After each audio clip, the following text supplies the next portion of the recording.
Welcome to Section 4 of the Brewers Anonymous BJCP training program. This section is all about score sheets. We've seen them pop up here and there in past lessons. We brought up the term probably in more than half of the lesson so far. So let's take a real good look at score sheets in this lesson, Lesson 1, a score sheet breakdown. So here we go.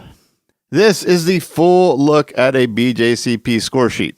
You'll be seeing less and less of these in the real world as electronic judging forms take over, but you still may encounter them in some competitions, and you will need to know all about this sheet for your exam. So let's break it down with this first section right here. This is the information section. This is where you're going to put your name.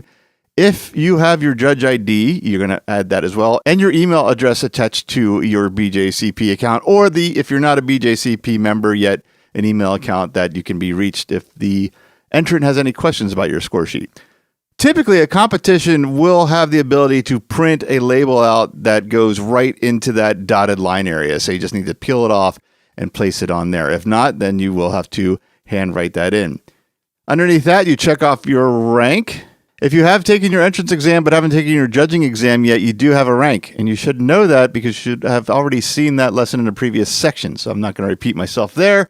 If you're not a BJCP ranked judge and haven't taken any exams, but you do have a professional credential, then you check it off down here. If you're a non-BJCP judge of any sort and you're judging along with one of these ranked individuals, you can just leave that area blank.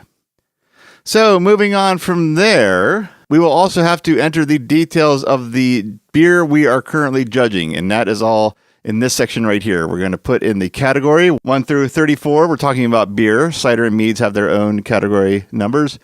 The subcategory letter along with that. Then the entry number. That'll be the label on the bottle itself and the bottle cap, and the steward should also be announcing it before pouring your beer. To verify exactly what subcategory you're judging, you're going to write it out on that subcategory line. And if there's any special ingredients declared, like in a fruit beer or a spice beer, you can note that here as well. From there, we're going to get ready to judge, and we're going to start with the section that's called bottle inspection. And I say that because it's a little bit of a misnomer. It should be, at this point, package inspection, because cans are being entered more and more in every competition. And this section of the score sheet doesn't contain any score. So if it's in a can or a bottle, really doesn't make any direct effect on the score. So I think it's about time to update this title to package inspection. But you will still check it out. If everything looks okay, you'll check it off. This says appropriate size, cap fill level, label, etc. Same goes for a can. If there's no leaks, evident leaks coming from the can, if the can isn't easily squeezable and crinkling from a leak or a loss of CO2, if there isn't anything visually wrong with the can, same concept, just check that box off. And then make an identifying comment in here. If it's a bottle, note the color of the cap. That's a verification to the entrant. If you write that it has a gold cap and that entrant has never bought a gold cap in their life and entered everything with silver caps, they know that somehow this is the wrong beer that you judged. So moving on from there, we are now going to start judging the beer, and we're going to really focus in on this section. This is where you're going to make all your notes and score all the characteristics of this beer. And we're going to go ahead and take a look at these one at a time because each one is significantly different from the others. So we'll start with aroma, and I'm going to get my mouse on screen. Hopefully you're seeing that. It seems to be rather small. But aroma. One thing I'm going to point on these score sheets time and time again, especially when we get into practicing for our judging exam, is the information it tells you to add here. It says to comment on the malt, the hops, esters, and other aromatics.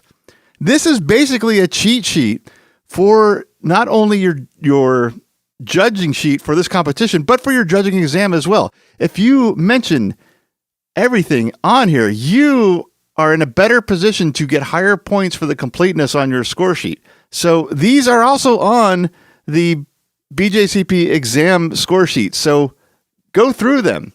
Go ahead and write your initial reactions or your initial observations of the beer, but go back and make sure you've talked about malt, hops, esters, and other aromatics. Even if there's none present, you could put light to nearly no malt character in the aroma, something like that. Make sure you mention every one of these comments on all of these sections, and you're going to have a very good chance of improving your score in a judging exam. And you're also going to have a very good chance of providing a very well done score sheet to the entrant.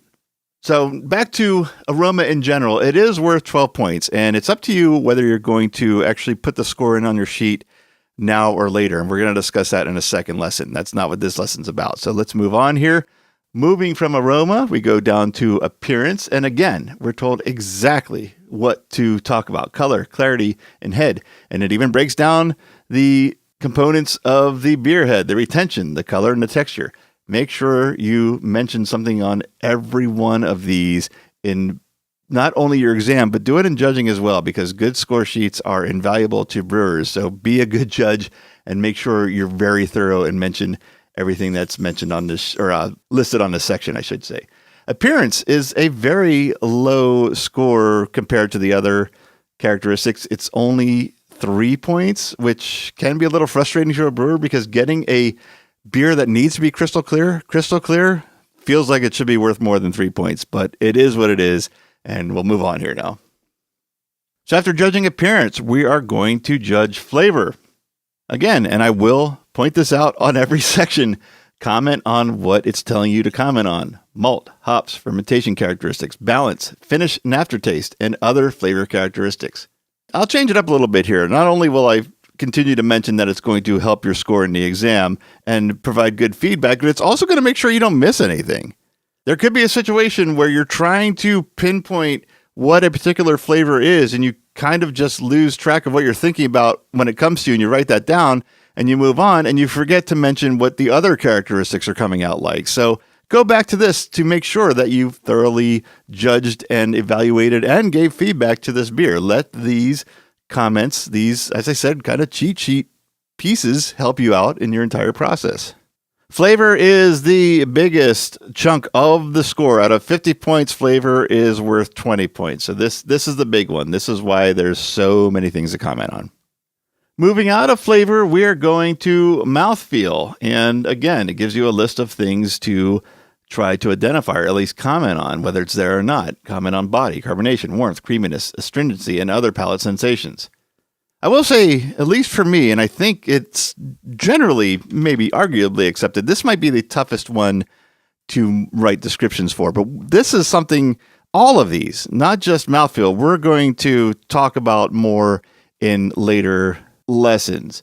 Body and carbonation, those are pretty self-explanatory. Warmth, when they're saying that, they're talking about the alcohol warmth. Are you feeling that there is an alcohol presence in the beer, and is it appropriate for the style? Creaminess and astringency, those get a little trickier, but we do have some tools to help you with that we'll talk about in later lessons. Mouthfeel, that one is worth 5 points, a little more than appearance, but less than all the others. So moving from mouthfeel, we will go to the overall impression. And though the notes do look kind of long on this one, they're actually quite short. There's really only 2 of them it's telling you to do. The overall drinking pleasure associated with this entry, and give suggestions for improvement.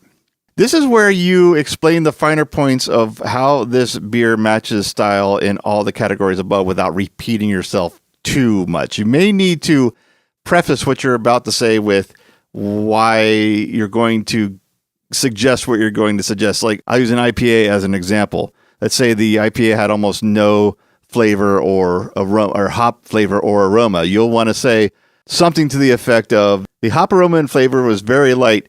Try to consider dry hopping if not already practicing that with this recipe. Something like that. So you're kind of repeating that it's light, but you're more focusing on, you don't want to make this a repeat of everything you just said. You just kind of want to expand on it here. And that's really true when it comes to your exam. It's very valuable in a judging situation, but your exam is going to be looking for those specific things. They're going to take in consideration everything that you said was not the style in this beer and see what you are suggesting to make it closer to style in this section. And this section is worth 10 points overall, and that accounts for the entire 50 points of this score sheet. That's not it for this score sheet. There's more on here. As you can see, over here on the left-hand side are the off flavors and aromas. If you find any of these particular off flavors or aromas, it's beneficial to the brewer to check off that checkbox. It also will save you some writing as well. If you pick up on an oxidized flavor, you can just say the word oxidized and check it over here. You don't need to say, I find a oxidized characteristic that comes across as winey or vinous, cardboard, papery, sherry-like aromas and flavors. See, you don't need to take up 2 lines by writing that out. It's kind of a shortcut in that regard. Now, one thing I'll point out, and I have pointed out in other lessons, all of the names of the off flavors and flaws are on this list, but these descriptions are not in the exam score sheet. So you will need to know what each of these mean if you're intending to check one off. And we're going to have lessons on each one of these to help you learn more about them and know them off the top of your head when it comes time for your exam. All right, moving on from there. This is a section that does tend to get missed sometimes. It's not super frequent, but frequent enough, but you cannot miss this on your exam. If you don't check off one of these, even if it doesn't match the consensus of the examinees and the proctors, missing it is worse than not having anything in there in this section. So make this part of your practice, not only in practicing for the exam, but in your judging practice to check off each one of these. These are 3 separate sections. Style accuracy, it goes from a classic example to not the style. Pick one of the 5. Technical merit, flawless to significant flaws. Pick one of the 5. Intangibles, wonderful to lifeless. Again, pick one of the 5s. Do not skip this. Get in the practice of always putting this in. And there's one last section here. This is well, it's a scoring guide. It has it right here. You're going to use this to kind of gauge where your score is into what you think the beer is. I'll go through them really quick. 45 to 50 is outstanding. It's a world-class example of style. 38 to 44 is excellent, exemplifies the style well, requires minor fine-tuning. 30 to 37 is very good, generally within style parameters, some minor flaws. 21 to 29 is good, misses the mark on style and or minor flaws. 14 to 20 is fair, off flavors, aromas with major style deficits, unpleasant. And then 0 to 13 is problematic, major off flavors and aromas dominate, hard to drink. So this is helpful when you think you're tasting what is an excellent beer and you go through your score and you find out it's only come out to a 36. If you truly think it's an excellent beer, you may want to go through and add a couple more points where appropriate. Conversely, the same thing. If you're drinking something that's very good but not excellent, but somehow you've given it a 41, well, you may want to consider taking some points away to get it down to very good. So it's representing the style as you're interpreting it. I should say you're evaluating it. Now, like I said, while it's a gauge for your score to reference, it is become practice, at least in this circuit, to circle what that final number is. So we'll stick with the excellent. If it's a 41 beer, you will want to either circle this whole thing best you can or just circle excellent and the number, even though the score will be on the sheet and it can be compared. But that seems to be the practice in Florida.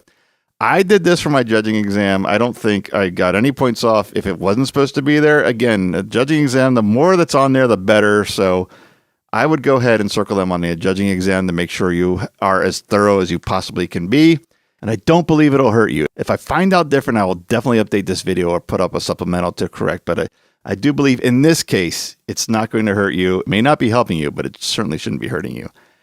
And that is it for the score sheet. And we've seen this before, but I'm going to show you again. This is what the examination version of the score sheet looks like. There's some differences. The big difference I always point out, of course, is the off flavors and aroma section, but the info section is different as well. And you will have a participant ID that you need to put in here. You'll get that before the actual judging exam. You're going to circle which beer in the flight that you're judging because there's going to be no entry number. This is essentially the entry number. It's just over on the left side here. You're going to put down where you're taking the exam and the exam date.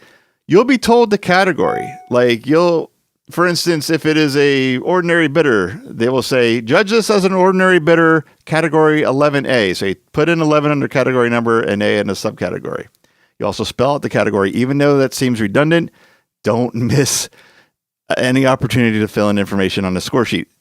In the exam situation, special ingredients, it's an ordinary bitter. There is none.